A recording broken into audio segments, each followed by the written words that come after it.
I'm here this afternoon at SuperInvestor US 2013 with Professor Hersh Shefrin from Clara University.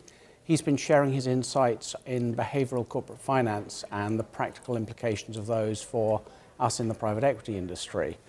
Hersh, you've made some very interesting points, but what do you think are the key pitfalls that Danny Kahneman points out in his book, Thinking Fast and Slow, that we should be aware of in private equity? So I think, Simon, there are probably four. Excessive optimism, overconfidence, aversion to a sure loss, and confirmation bias. So excessive optimism is thinking about looking at the world through rose-colored glasses, and they're a little bit too rosy.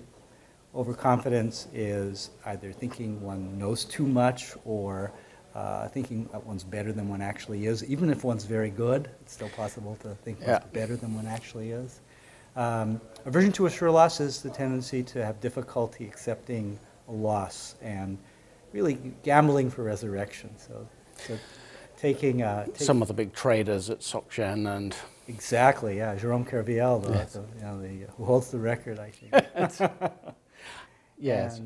And confirmation bias. So confirmation bias is really not liking information one is receiving it if it runs contrary to our views, and downplaying information that seems to go against what we hold dear.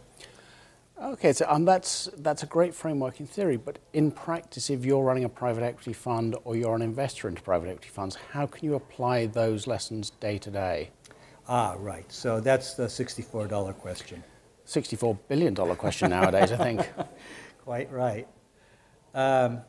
So in any organization, but especially in for example, the companies that are part of the portfolio, it's important to look at the strength of the culture of those companies.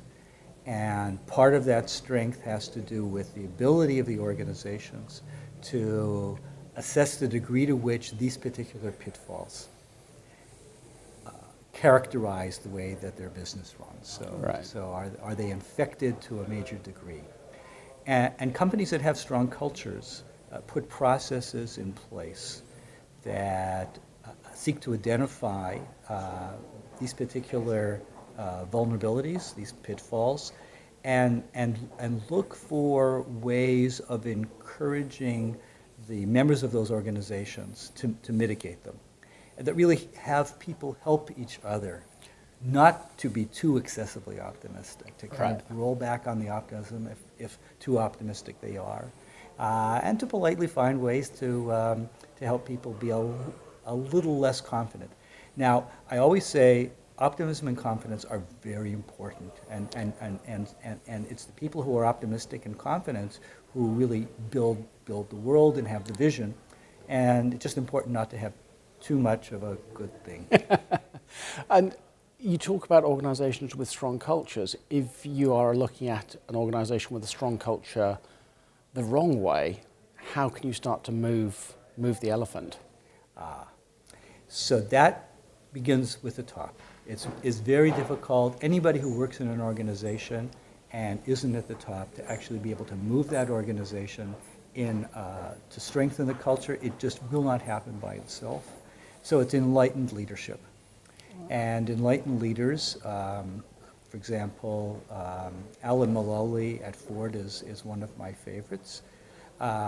Came in, I'll just do a quick example with Ford. Alan Mulally took over the helm at Ford at a time when Ford had gone through a decade of decline, and he basically assessed where the cultural weaknesses were, and he, by force of will, but also by the new processes he put in place, found ways to have people at Ford start to think differently and do differently. Right. And so it begins at the top, and with an enlightened leadership, it's entirely possible to actually turn things around. Ford, within 4 years, became the most profitable auto company in the world. So it didn't take that long.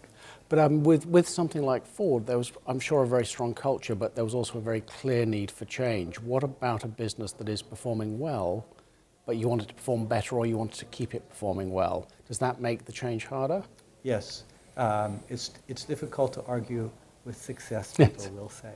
And so if you have a company that's been doing well, but it's vulnerable, The challenge is, the response will be, if it ain't broke, don't fix it. Absolutely. And it actually might be broken, but the points of breakage are not yet visible and they're not compelling. And so typically, unless there's a part of our, psychologically, we need to get the adrenaline running, the cortisol running, and if times are good, people will think that those times, the good times will continue to roll, and it becomes a huge challenge. So we need to make sure we don't waste good crises. Exactly. Thank you very much for your thoughts today. Thank you, Simon. Thanks.